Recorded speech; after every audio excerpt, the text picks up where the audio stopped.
Good. Okay. Everyone ready?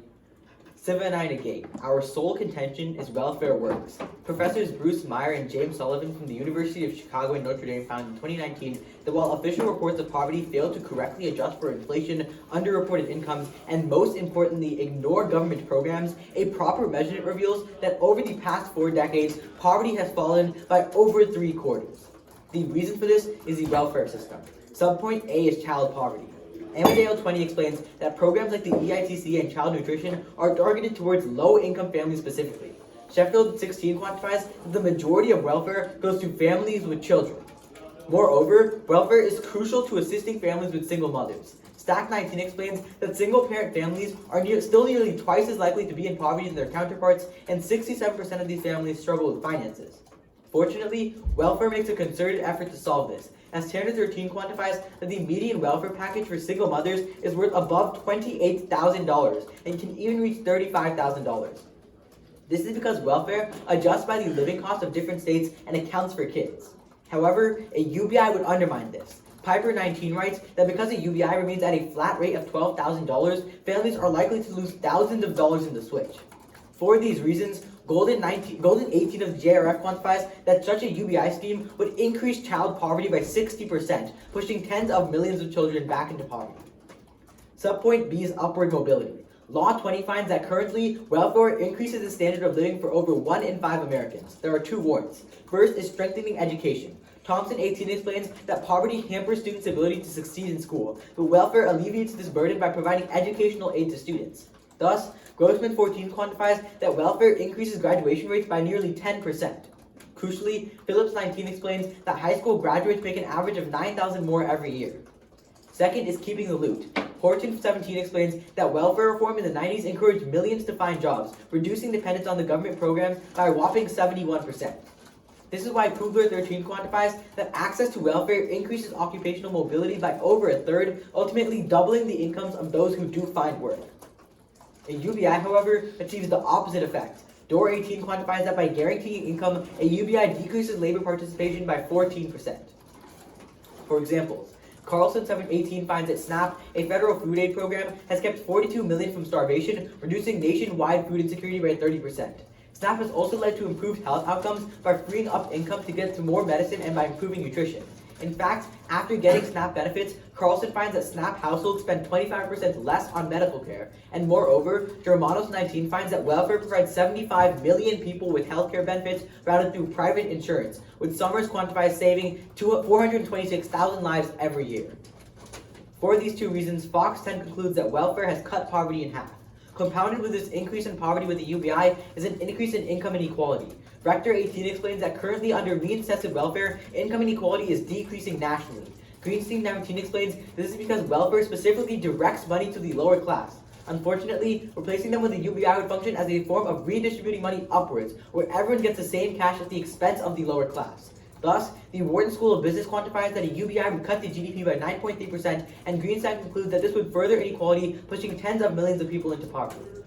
But worse, the immediate loss of cash is problematic, as Robinson 11 explains that when strapped for cash, people often rely on predatory loans with interest rates as high as 572%, trapping them in endless cycles of debt.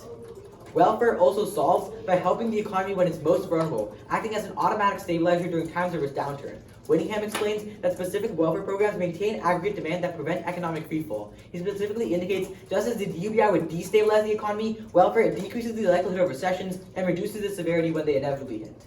Thus, we negate. Alright, can you add a couple things to the doc? Yeah, which one? One, can you add the automatic stabilizer evidence about preventing economic freefall? Yeah. Then can you also add the rector income inequality decreasing nationally? Yeah. We'll just show you the income inequality decreasing nationally. Can you just put in the doc so I can read it? Yeah. Do you want to start with each? We'll show it to you. Yeah. Sorry, what did you say? Do you want to start to each? We can show it to you. We'll put it in the doc wall. Yeah, fine. Let's go to that. Oh yeah. Sorry.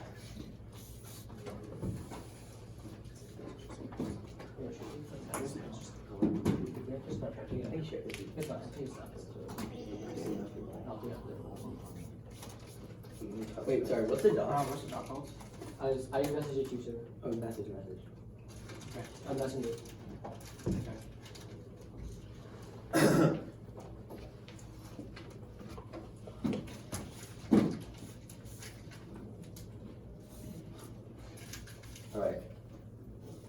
affirms. Our first contention is repairing the broken welfare system. Means-tested welfare is failing right now, despite implementing 79 means-tested welfare programs since the 60s and spending nearly $1 trillion a year on said programs. Press 2018 finds that the poverty rate has largely hovered at 10% over the past 50 years. More specifically, current means-tested welfare programs are failing in two ways. First, by disincentivizing work. Unfortunately, most means-tested welfare programs struggle from a poverty cliff where individuals to the poverty line are disincentivized from working so as to keep their welfare benefits. Indeed, Tanner 13, the Kid Institute, finds that welfare pays more than a minimum wage job in 35 states. Simply put, workers are turning away from more prosperous employment as they see that upgrading their job could sacrifice their welfare and leave them completely vulnerable. A UBI would eliminate that perverse incentive, allowing families to escape the trap of poverty and climb the socioeconomic ladder. These effects are historically proven, as Schneider 17 of USA Today explains that families kicked off welfare due to work requirements saw their income double in 1 year and triple in 4 years. Second, by wasting valuable funds.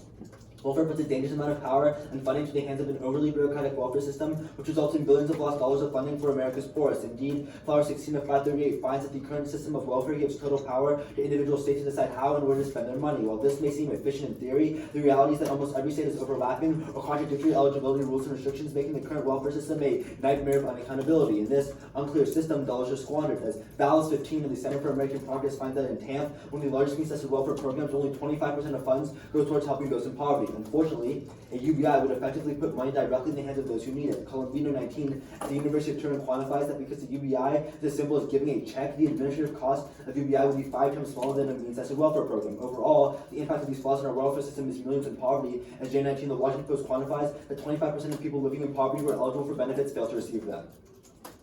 Our second contention is rekindling economic growth. A UBI would have a tremendous positive impact on growth as it puts hard cash in the hands of those who would spend it and stimulate the entire economy. Matthews 17 of Vox warns the economy generally tends to slow down and struggle when the middle and lower class aren't earning enough to spend and stimulate businesses to produce goods and services. Fortunately, a UBI would give individuals money to spend productively, bolstering the economy. Matthews continues that the poor and middle class begin to receive their UBI, $2.5 trillion of spending would enter the economy permanently in 8 years by 2025. The overall result of this increase of consumer spending would be massive American growth. As Zesa 17, the Roosevelt Institute quantifies that an annual UBI of just $1,000 would increase economic growth by a staggering 12.56% over the next 8 years. The first impact of economic growth is insulating against recessions. The United States is hurtling towards a recession right now, as Murray 18 of Bloomberg News finds the probability of the U.S. entering a recession by 2021 is higher than 80%. Fortunately, a UBI can act as a key source of stimulus during the next recession. Schiller 17 of Fast Company contextualizes that a UBI would act as a permanent economic stimulus, as it would trigger $2 trillion in additional spending that feeds down to businesses and individuals. As the entire economy responds to increased spending and consumer demand, recessions will become far more manageable. In fact, Narrow 19, the Hindu Business Line finds that by putting money directly in the hands of poor and middle class through UBI is perhaps the single best way to respond to an urgent recession, because private investors see that demand is increasing, which allows them to invest more. The IMF 13 explains that the next recession will go global and push 900 million people into poverty. But even if the app doesn't solve the recession, Oxman Reeves finds that each additional minute of recession pushes 100 people into poverty, which means even affirmative mitigation is key to poverty alleviation. The second impact is jobs. Matthew 17 furthers that the economic effects of a UBI stimulating demand will lead to the overall creation of 4.7 million jobs, but the impact is also scalar, as Bernstein 11 continues, that every 1% increase in GDP creates 1 million jobs. That's new with our firms. We put the cards. Let me find the income ownership. I put the other one in. No. Alright, we'll take a little bit of prep right now.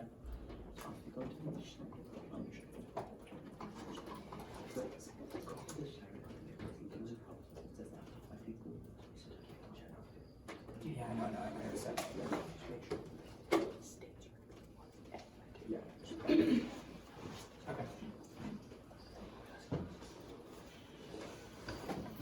Ready? How is Zeza spelled? Z-E-Z-Z. Okay, got you. Okay, ready? Okay. So which type of UBI are you defending? I'm welcome to your UBI, which gives $12,000 a year to So people. like the Yank plan then? I mean, not the Yang plan. We can see that people get $1,000 a month to keep them above the poverty line. So like do children get UBI then? No. No? I mean, it Okay, depends. okay, sounds good. I'm not going to give you a straight. No. Yes, they get UBI. Wait, What? you said no and yes in two different Yes. answers. Yes, they get a UBI. Why? Because we give them a UBI. I don't know. I like I what's don't- the political feasibility? The political feasibility, because you just said that people are dependent on the Yeah, if you're not using the Yank plan, then what plan are you using? That's implementation. What is that? What is that? The implementation is $1,000 a year for all adults and $600 a year for all children. But I'm asking like, what's the political feasibility of that? Why do you care? Because it needs to be a probable implementation. Okay, You can't have a You plan. can do that in case. That's in rebuttal. Can I have a question? Yeah, sure. You can have a question. Let's talk about your automatic stabilizers argument. Yeah. What are the two most effective automatic stabilizers that actually work in the weight? According to your evidence. According to my waiting camp evidence? Yeah. I don't know. I So unemployment insurance and progressive taxation. Are either of those means tested? Oh, unemployment insurance is. How's unemployment insurance means tested? Because you only get unemployment insurance if you're under a certain like poverty line. If you're under the poverty No, line. that's if you're unemployed. It's not based Yeah, on yeah. income. No. If I can pay to if I was like 25 and making like a lot of money a year, I could pay into unemployment insurance and still get unemployment insurance. Oh no, That's it's just not. unemployed. It That's doesn't not talk about income. unemployment insurance. It talks about unemployment benefits.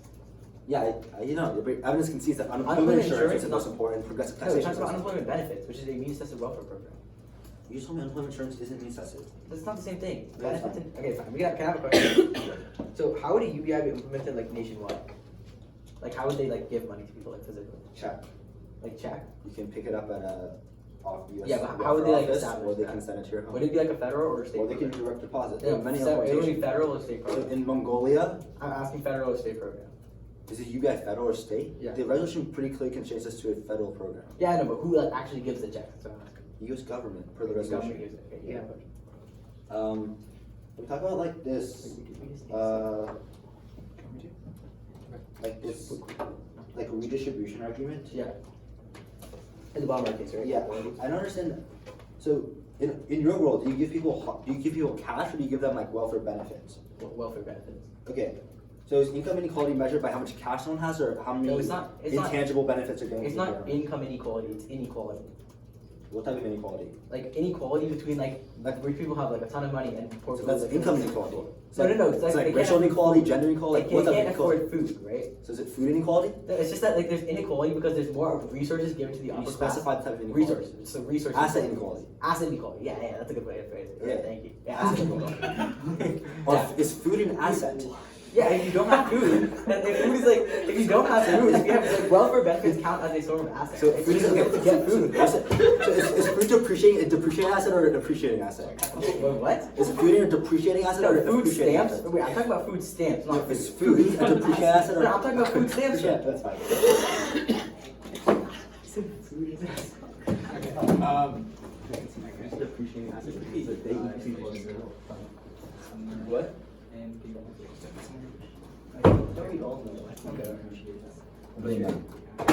It's a little shorter. Yeah, I know. Okay. So, the order is going to be framing, we should go on bottom of our case. Bottom of your case? Yeah, bottom of our case. I put the top. Sure. And then, their case. Sit up then. How long is it? Okay, we'll take a little bit back. Don't worry. I'm good. I'm not good. Just don't cut. Okay. 6 more seconds. Okay. So it's framework on your case, and just my case? Any overviews on my case or not? So, okay. It'll be classified as line, so. It'll all be line. No overviews. Okay, is everybody ready? It's gonna be framing at the top, their second contention, then their first contention. Is everybody good? Okay.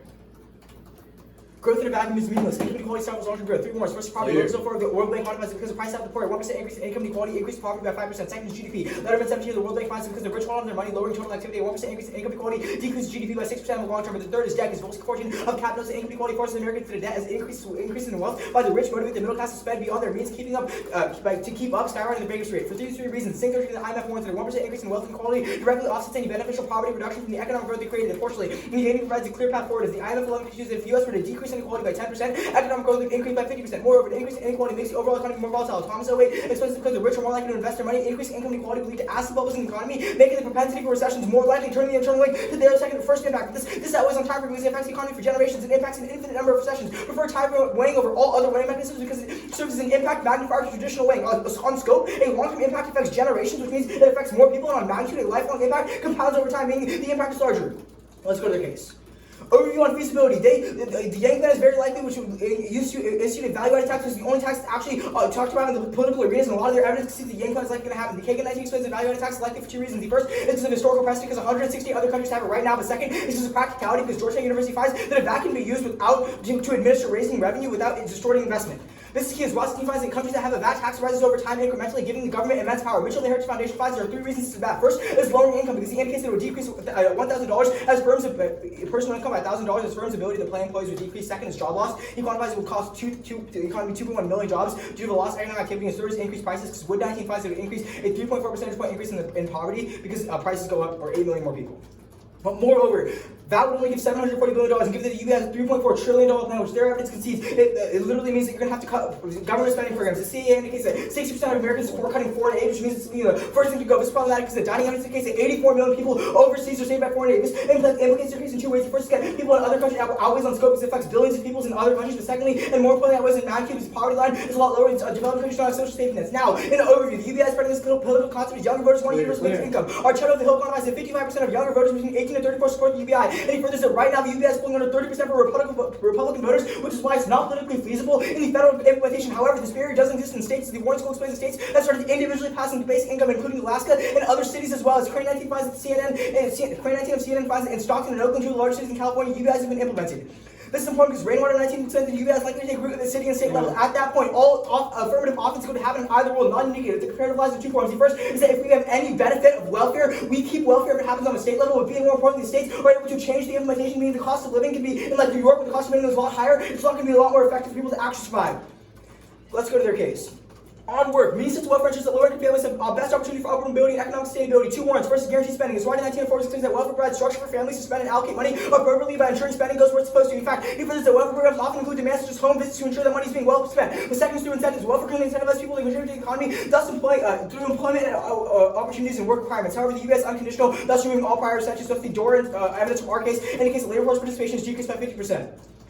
Okay, on welfare chat. First, you turn because Minnesota's welfare program called the EITC incentivizes work by giving taxes to working individuals. The second, you turn it again because the current welfare system checks for this because you're sanctions if you don't look for work, but then you turn it again because Massachusetts finds that if somebody's getting free money, they have no incentive to get a job. Most important, this is empirically wrong because Thompson 18 explains that in a meta-study of cash transfer programs like the UBI, we did not see an increase in employment. On their arguments. Okay. On recessions, this literally makes no sense. Even if you stifle the recession in the short term and the long term, if we prove long-term economic impacts, that impacts future recessions, like an infinite number of recessions. On their TANF argument about there's only 25% of people actually affected. No, our tomorrow's evidence from healthcare indicates that 73 million people are on Medicaid and 42 million people are on SNAP, which is more than the 40 million people in poverty right now. So welfare is actually working more over. Green finds that 91% of the money is spent. But then most importantly, we would say the states are the ones who actually implement the UBI even on the federal level, which means the bureaucracy still exists, especially in deep red states. Everybody's supposed to be able to vote, but there's still voter ID laws. Can you put in all of the foreign aid evidence and probable implementation evidence? That's what's one card for probable implementation? Yeah, whatever that is. The CA.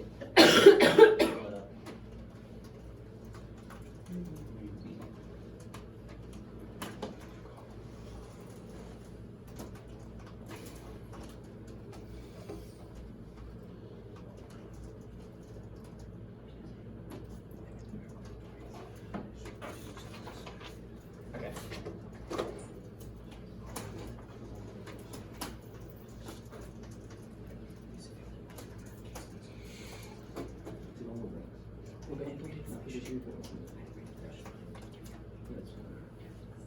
It's just states info.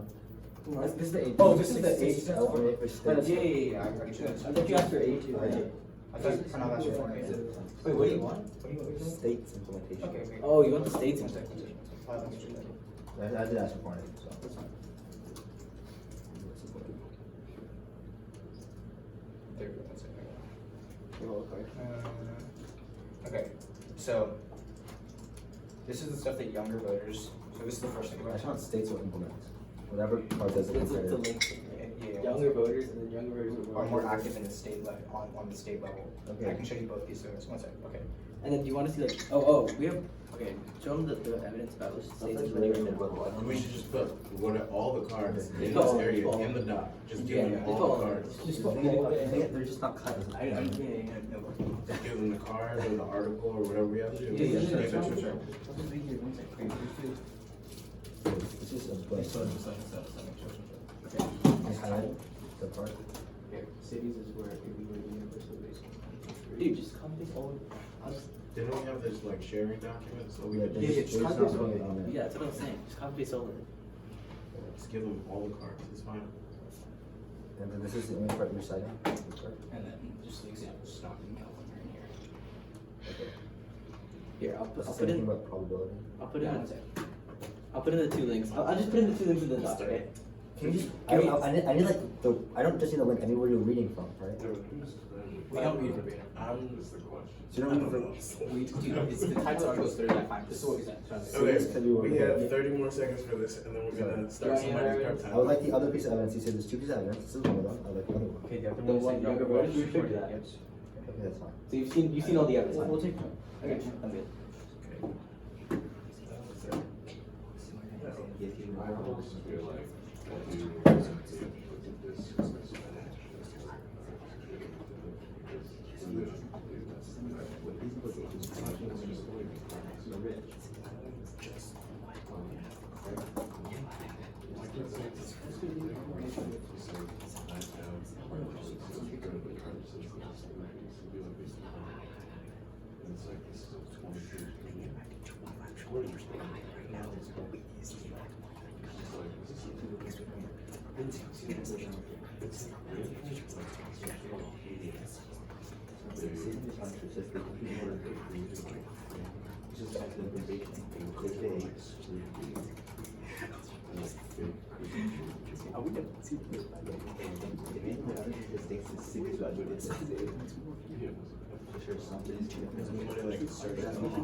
I should have read inflation. My bad. We should. Okay.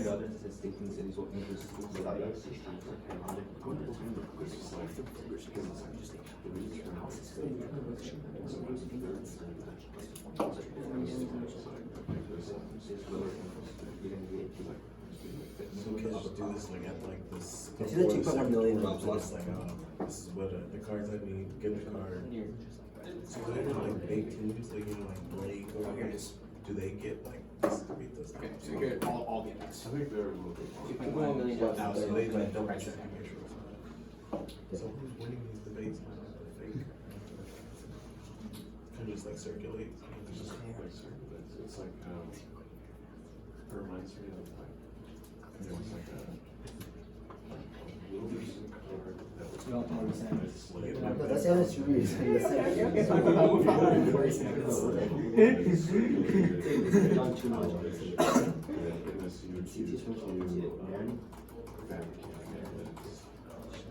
And then it turned.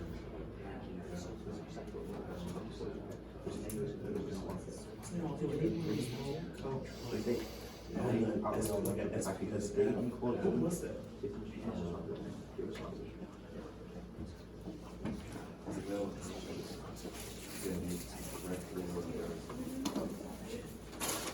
But he was.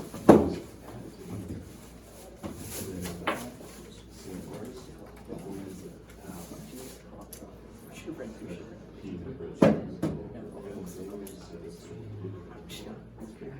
Wind force. And then the same. It's the one that So that he pointed around. Your. Session access using older time frame events and signals. Okay.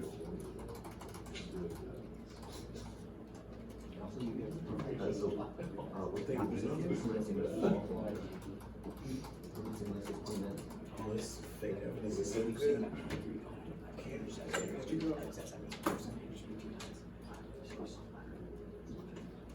It's just not worth it. It's just- Framing is like because they ultimately reduce poverty. It took less time. Just good. How much was that? But can I see actually income equality decreases poverty or increases There you go. How much poverty? was that? That was one, that was sorry, sure, 206. And then how much was it before? Okay, So that includes Okay, fine. One second. I'll show you the income inequality chart. Do you want to see it? Put it into the doc. Yeah, please. Which part? Income inequality causes poverty.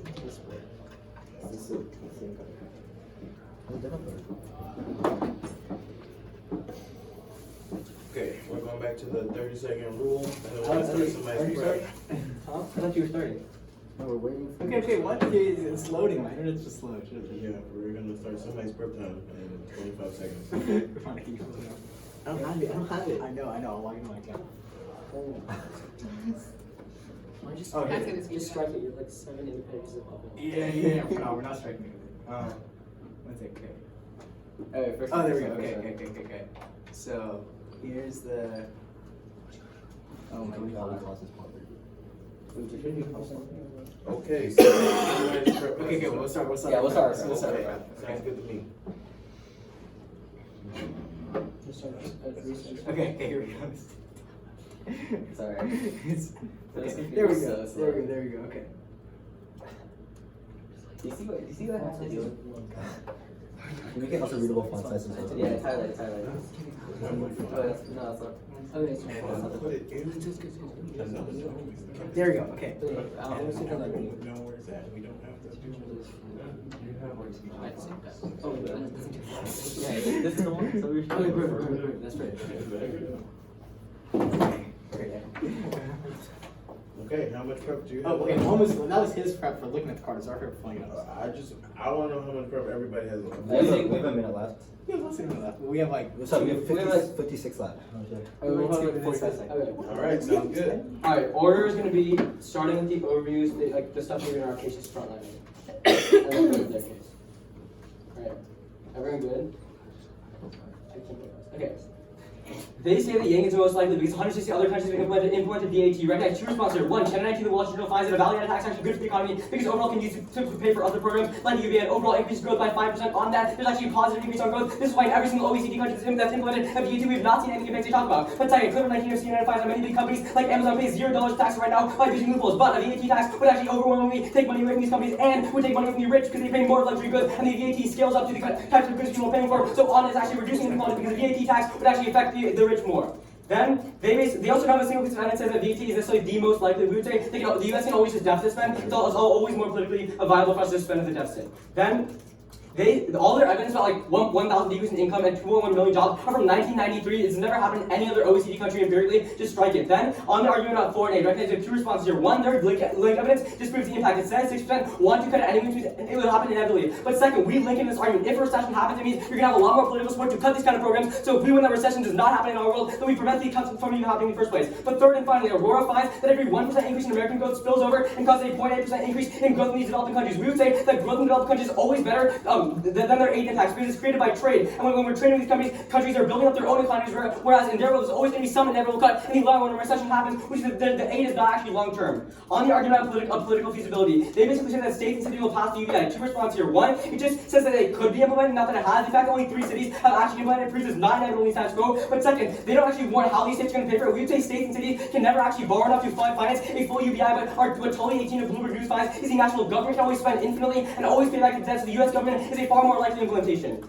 Go to our first condition on disincentivizing work. They read a bunch of terms that basically say people work more, but they drop our Schneider 17 evidence says even if some people are working more, they're making a lot less. They're making 2 times less in 1 year and 3 times less in 4 years. So on that, the impact is negative. Then they say that right now 42 on our second link, say 42 million people are on SNAP right now, and that green sign, 91% of the money is being spent. I'll address that when I go to their case, but really quickly, what Cheno said from the ACRH finds is that even if 42 million people are on SNAP right now, those are 42 million people under the poverty line, but there's 50 million near people in poverty who are not under the poverty line but still have the same type of medical and health needs, so they're not actually asking. But if you give the UBI, we are on scope because those 15 million people who are not technically under the poverty line but still suffer from the same impacts will get a UBI. So on that we're winning. It's greater than the impact of people on SNAP right now. Let's go to the second condition. Let's go to our second condition about economic growth. They just say they outweigh the long term because of future recession. We would say no. The short term is more important because if you win the long run, there's going to be a recession in the next 2 years. That's our Murray 18 evidence. You should prioritize the short term now because the 900 million impacts become long term when there's cycles of poverty like they say. If you solve the recession in the short term, you can solve the long term impacts. Let's go to their case.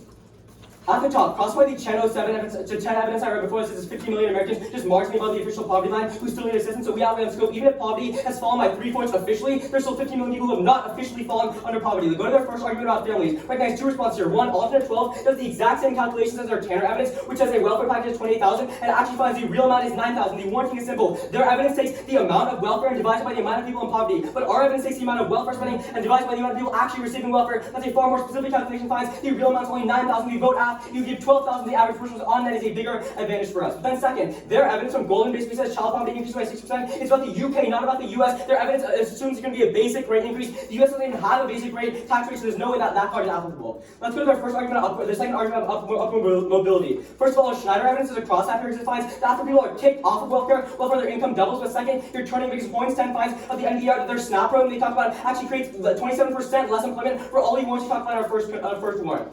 Then they talk about automatic stabilizers. Really quickly, with Lower 12 of the Atlantic finds that while welfare may have once acted as an automatic stabilizer, new laws make it so that it doesn't actually change during recession, so they don't have offense there. Let's go to the framework.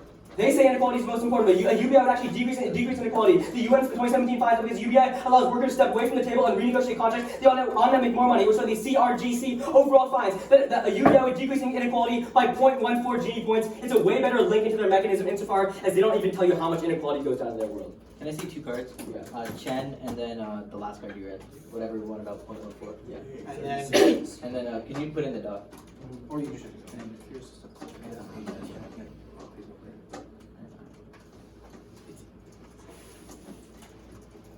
Sorry, also can you share me on the doc? I'm not on it.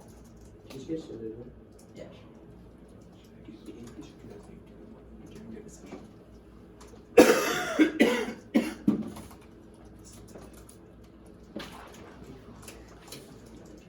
Okay, we'll take some prep.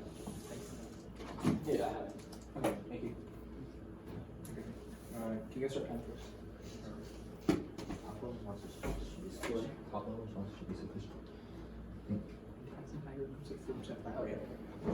Okay. Okay, on. We'll take a bit more. Sorry. Chen evidence, are you putting that in the doc? Or you show it to us either way. Okay.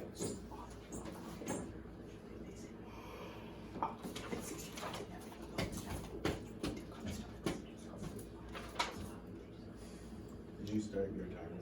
Yeah, we're starting. We're time right now. Chen's at the bottom of the doc. What? That's the bottom of the doc. Okay, thanks. We're good. You guys can go for prep. Okay. I don't know if I have to come up. Okay. I was so glad. I was like, oh shit. Alright, you can have a question. That would have been bad. Alright. Actually, I don't have that. Yeah, sure. So, you tell me there are 50 million people right over the poverty line that don't access welfare, right? So, how many people access welfare right now? You say like around 40 million, right? No. So, like, there's at least 100 million people that access welfare right now. So, my question is, given that there's 40 million people in poverty, the other 60 million are over the poverty The line. alternate evidence still does the analysis of everyone who is in poverty and finds that they still get $3,000 more Okay, on average. so your response to that is relying on the alternate evidence, correct? Well, apparently Noah's saying no, but for now I'll say yes, our alternate evidence also answers that question. Okay, so can you first, we'll get to the alternate evidence in a sec, but can you first tell me how the Chen evidence answers that? Mhm. The same fact is because the cutoff is 135%. Apparently because the cutoff is 135%, it's the same 135% away. of poverty, of national poverty average, like national. So you're telling me that only people under 130? Yeah. Yeah. It's everyone between 100% and 135%. 100 million people in the United States are 135% below poverty line. Then that's Wait, what just talk. Yeah, I mean, the evidence pretty clearly indicates, like, if you look at means tested welfare programs, it says we help people from like 135% down. Wait, so every program, because this evidence Yeah, yeah, look it up. Yes, It that's says- how it means says- that's No, how no, means you're virtually all. all. Okay, What okay, also regardless, is it's fine. the poverty line. Okay, So, we'll answer that question. Can I have a question? Sure. Okay, how many states have or cities have implemented like a UBI? So Chicago's done it, Oakton, Stockton has done it. My question is how many? Like, So states? Alaska has done it, that's a state that did it. That's doesn't answer my So question. that's How like many 400 cities how probably? many non like U.S. government actors, like individual smaller actors, have implemented UBI? Like how many times has it been implemented? Like the Stockton example is a trial run for a national experiment. The same thing with the Alaska example.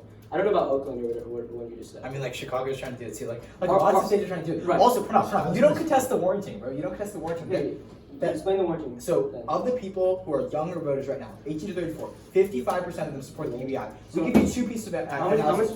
First, your plan is what the UBI is going to happen in the long term, even on the federal level when these people grow up. But secondly, and more importantly, these people are more politically active on the state That level doesn't because matter. they care more. No, the warranty is If a continuous, so I recession don't happens think- before they grow up, then we still get access to all So of you our get wealth. access to the one recession impact, and we get Yeah, access to 900 million, which access all of your long-term You also, money you guys, anyway. no, you also conceded the time frame analysis that should come before all the way back. No, you are like there's one extra layer, right? You're basically It's saying that that once recession people leads go to into long-term poverty, poverty, it right? goes to long-term Right. impacts. You say We're saying that's recessions- fine, but the short-term Yeah. recession leads to So, poverty, lots I mean, of poverty. Sure. We I say all your understand. long-term. Veronica will read you evidence that people recover from recessions differently than they recover from structural changes to the economy. But regardless, can I please take a question Can I about get a your warrant alternate now so no one evidence? can respond to it? On your what? Can I get a warrant now so no one can respond to it?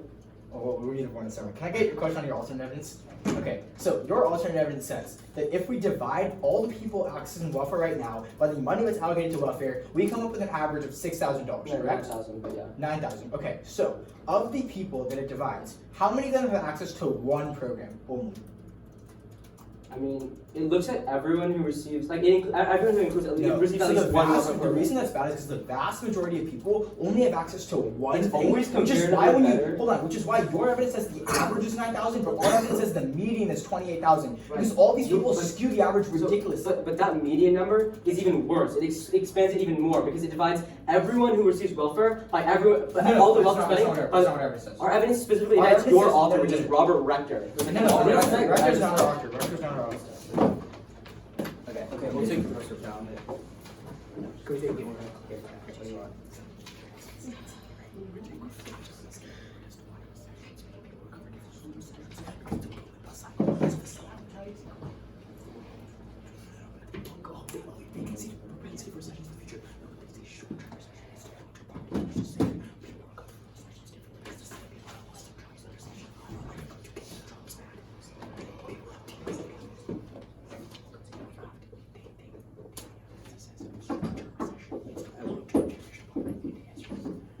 Okay, I don't know how that's right. We have. It's gonna start in our case and go back to theirs. On welfare, their evidence is pretty bad when they respond to our case. The Chen evidence, they say 50 million people don't access welfare. It says they don't access public subsidies. Our evidence is super specific that even if you're in the middle class, you can get things like Medicare, which means you still, Medicaid, so you can still have access to welfare. That means that this argument literally doesn't make any sense. Second, they mean the alternate evidence that welfare only has $9,000, but that doesn't account for the people who are in the middle class and receive like one welfare benefit. Our evidence is super specific that people in poverty, the median amount, Tanner evidence says that the median amount is $28,000. That's way more than you get from welfare. Even if we're not winning poverty though, they don't respond to the actual link on inequality because the green side evidence says that now that you're giving more money to the upper class, whereas before the money was directed at the lower class, that increases income inequality. Their one response here is coming from a card that says if the UBI was implemented, it would decrease inequality if there was a 40% tax on the rich. They don't prove any viability for a 40% tax on the rich, which means that this card is completely useless. This means that the green side evidence is literally conceded that a UBI would increase income inequality. They also concede all the weighing on income inequality, and it comes before their impacts. First, the IMF evidence says that a 10% decrease in inequality means a 50% increase in growth. They access all their impacts for a 12% increase in growth. In that we're having a much bigger growth, it's better to grow on inequality. But second, they also drop the Singh evidence says that every 1% decrease and increase in income inequality offsets any reduction in poverty. Their end impact is talking about poverty, but they can't actually access any of that poverty. Income inequality increases, which means that they don't have any access to the economic growth that they talk about. Call for the Singh evidence is super specific that a 1% increase in income inequality offsets any of the benefits from the economic growth that it created it. With that in mind, let's go to their case. Even if you want, oh yeah, really quickly, if you just turn on Snap that people are like receive less enrollment, we'd say that this is just correlation, not causation. People who are in poverty are obviously less. They have to focus on things like getting food, which means that on head Snap actually increases employment because you're able to focus on things like getting a job. On their case, even if you believe that UBI is a good thing, you're still going to be voting for us because of the state's implementation. We read evidence first from Chen that says that from the BBC, who talks about how younger voters are more likely to support the UBI, and then the Wharton School says that younger voters are more politically active on the state level, which means that it's going to get implemented. They don't actually interact with this warrant. All they say is that our evidence is only about like 2 cities. Even if only like 5 cities have it right now, in the future, our argument that is because younger voters start to vote more, they're going to increase the implementation of UBI on the state level. If you're buying any single piece of offense on welfare, it's a reason to be voting negative because the UBI is non-unique. But then, on their specific warranting, they talk about the recession. But what's really important here is that they also drop the VAT analysis. We tell you that a VAT would be implemented, and this is really crucial because they first say read the Chen that VAT pays for other programs. We're saying that the other program that it's paying for is bad. They also don't respond to the Mitchell evidence that's progressive because it taxes the poor more because they're more likely to buy consumptive goods. They just say our evidence is from 1993. That doesn't matter. Economics doesn't change. We're still saying that the Mitchell evidence says that it increases costs on the lower class. Income inequality means asset bubbles. Also, yeah, they also concede that income inequality means increase in asset bubbles because as the rich get more, they're more likely to invest in things, which creates bubbles in the economy, which makes the recession worse. Which is that if they're going down their impact on recession, it's only going to become worse with income inequality. Income inequality is the biggest impact in the round. That goes uncontested, which means you should be voting negative on income inequality. Yeah. We're gonna start. It's a Gini coefficient.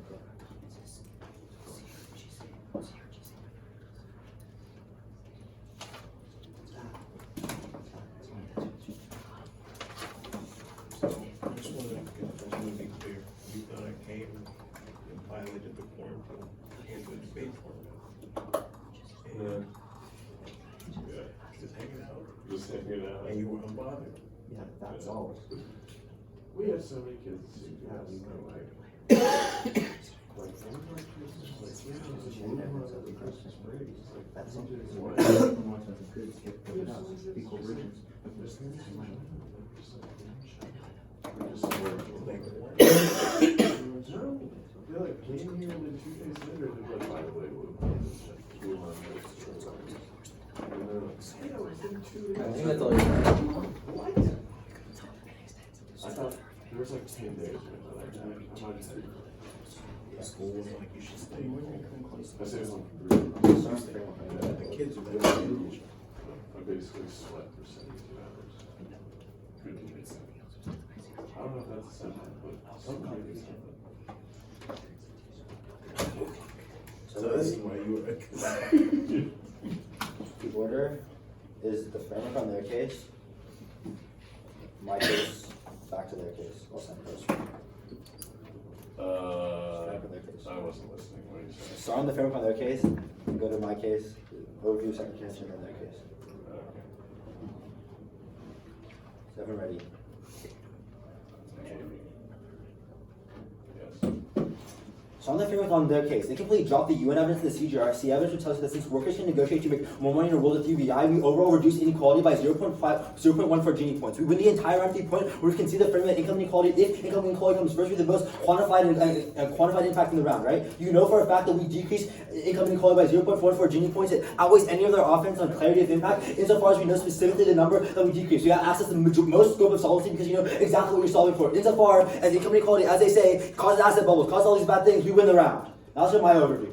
My case. On the overviews, they completely got the Shannon evidence tells you that implementing a VAT increases growth by 5% in every other OECD developed country. This is really important for 2 reasons. One, because it postdates all their evidence, and second, because it's empirical. This means that our evidence has always been preferable to their evidence from 1993. We have empirical examples that says that actually increases growth at that point. You can extend the Aurora evidence, which also does tells you every 1% increase in growth spillover to the developing world and creates a 0.8% increase in their growth. This is really important because the method of spillover means that trade in those economies gets built up, which is independent of a US recession. Those economies can always be structurally better. This is important insofar as they can see the biggest impact in the developing world is having structural economic growth. The way we can actually create better economic structures by increasing trade with developing countries, we win the round. Now some recession impact. They really undercover. They don't understand a single response in the summary. They dropped the Murray 18 that tells you that we have an 8% chance of recession by the end of 2021. The reason why the short-term listens to long-term impact because insofar as we present 900 million people from going to poverty right now, we're always be winning the round because they can see those 900 million people that go to poverty around the globe causes a cyclical impact, which means they'll never get out of poverty in the first place. They also have the narrative from 2019 that tells you the single best way to solve for recession is a UBI because it gets money to the hands of the middle and lower class. And the reason why it solves is because perceptually private investors always come in before a recession happens to prevent the recession. But even if there is a recession, they bail them out of a recession because they think the poor and middle class will always be able to spend because of the UBI. As far as they can see that, we win the round.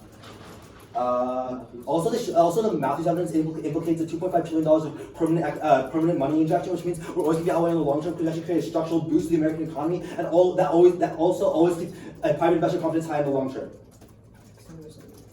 Like some argument. I mean, that's all the argument. Like some argument after mine enough. Now let's go to their case.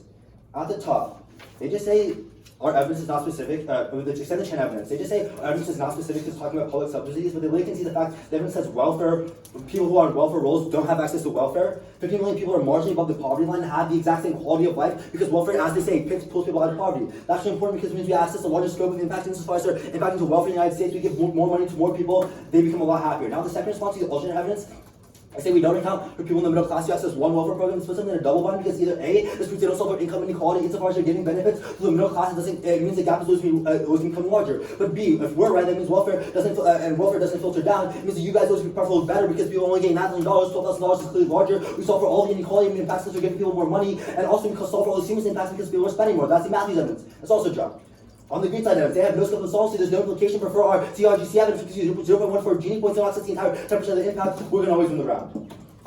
What was the last thing? The green side evidence is what? The green side evidence says no scope of solvency, there's no point of implication. Okay, got it. Okay. Raise your cross.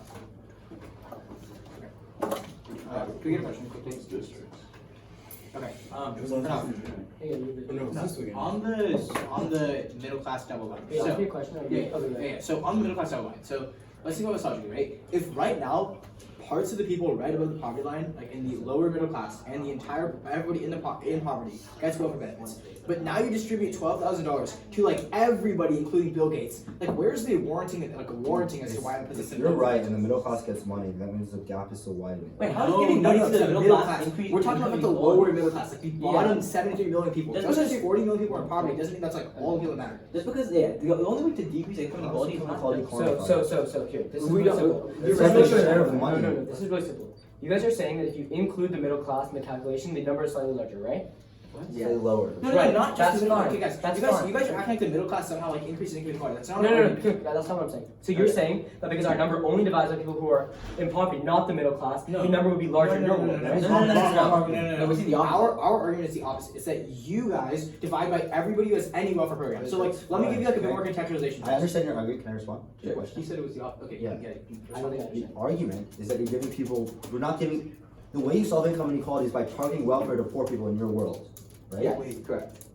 If it's true that they're giving money to the middle class, that means you're not targeting welfare to No, poor but people. it gives money to both, right? Like, It think about benefits it. the lower middle class Does the and middle people in class- poverty. No, our argument is that your study doesn't isolate for how much money. Just because the That EITC. triggers a double bind. No, it doesn't. No. Because So wait, if the middle here's- class let me gets money, explain, that let me means explain. Can I poor explain? folks are getting money, right? So wealth is like this, right? No. If you're in the middle class, the amount of wealth. If you're in the lower middle class, the amount of welfare benefits you get is not as much. Not as in much the as lower people in class, poverty. you get more people. That's more our welfare. entire argument. There's a sliding scale that gives more money to the people in That deep concedes poverty. double bind. It doesn't consider double bind. Here's why. The EITC, if it gives like $500 to somebody in the lower middle class, doesn't increase income inequality. Your evidence acts like that person who's getting $500 is getting $9,000. Hey, you're That's not not the listening to my case. argument. Just keep talking over it. What? If we concede that you're giving money to the middle class, that means you're not giving money to the lower class. Money to the lower class solves inequality. Money to the middle class is not solving inequality at the same scope. So what we're contesting that is can that be cross-applied to your green side evidence, which one doesn't have any quantification, so we don't have the scope of solvency. Yeah. But B, if green side is right, it means that we solve best because we give marginally more money to everyone, which solves the gap. So here's what I'm saying. Here's our contest to that. We're saying it's A, more money to the people in poverty than the middle class, which means it's still fighting income According to inequality. who? But B, that's what we just explained. Because you just said you're giving so exactly it's a double bind. You're saying the Not money right. is you're saying the money is going to people in poverty. We're choosing A on the double blind, but we're saying even though people in the middle class get money, they get significantly less money than the people in poverty. Yeah, they get That's our some argument. Okay, So we it's know like- evidence that says that. Then also, but if that's not a response, that bites B, right? Because if you're saying that more people in poverty are getting money, then we solve because it's the number doesn't matter. The average be closer to the median. Our evidence is better. Wait, what? How would the average be closer? If you buy A, but your response to A is that people in lower socioeconomic status are getting more money, that means that our average is actually correct. If the majority of money the average is correct. Or- The average- that's not people in It's just poverty. so our- people in poverty. your indirect People in poverty evidence get was that our evidence is an average. Okay, that's fine. Okay. Right.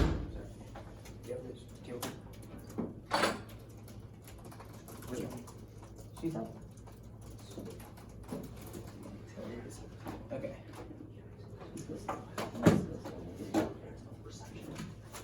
Okay.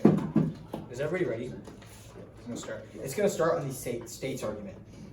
Okay?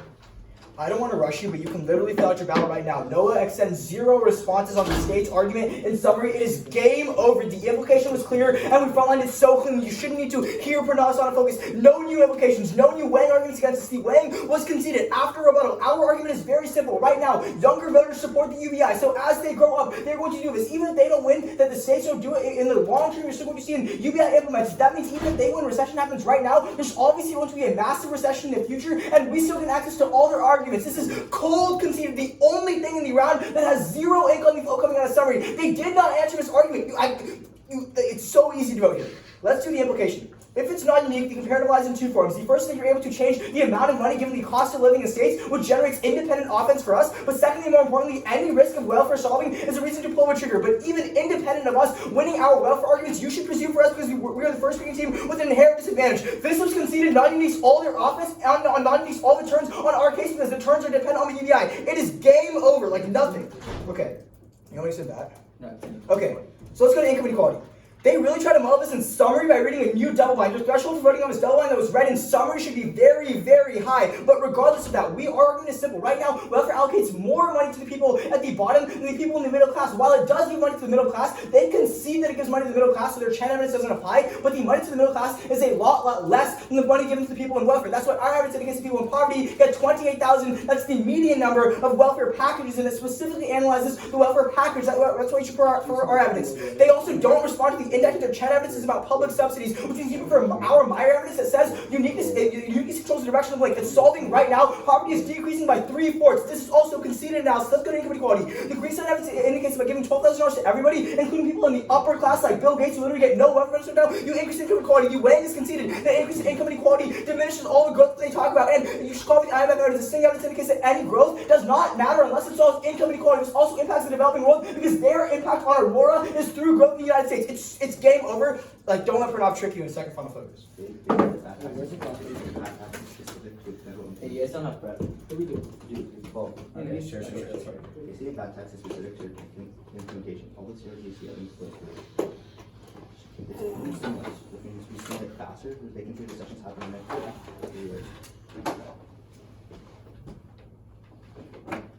So there's a big plan.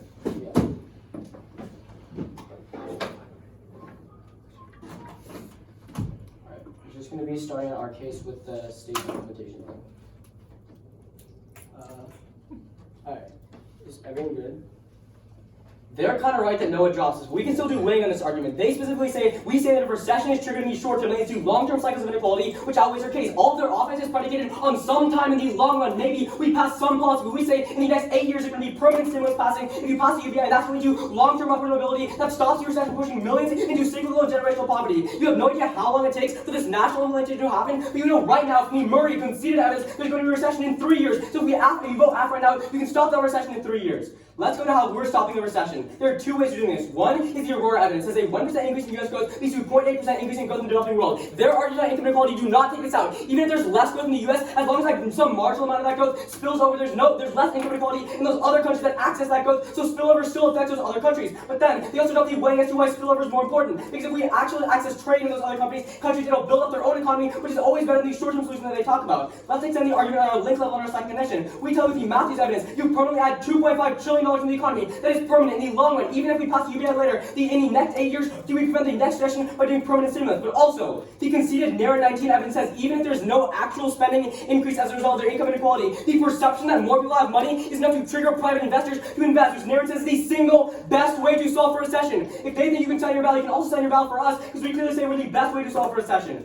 Then let's extend the impact. The IMF evidence says you push 900 million people into poverty. There's very little impact analysis done in their final focus, so we'll do it for you. We say 900 million people go into poverty, access every single impact weighing that they do. We say it leads to long-term cycles of poverty, and it leads to generational cycles, so on that it's irreversible. They have not done any impact calculus on what income inequality does in the US, but you know, we have at least a 1% risk of causing recession globally. We stop that recession. Let's go to their case. They dropped the IRGC evidence says that on that you see a 0.14 point decrease in the Gini coefficient in the US because you actually have more worker bargaining. So on that we say they can see that a federal implementation would happen, and if a federal implementation happens, that means you also see 0.14 decrease in their world. But additionally, you don't even have to look at the domestic economy. They have no impact analysis on why domestic economy is better. Prefer they somewhat badly done, but at least it's present global way that I do. Right? Good debate. Next week starts in 4 minutes. Good job, everybody.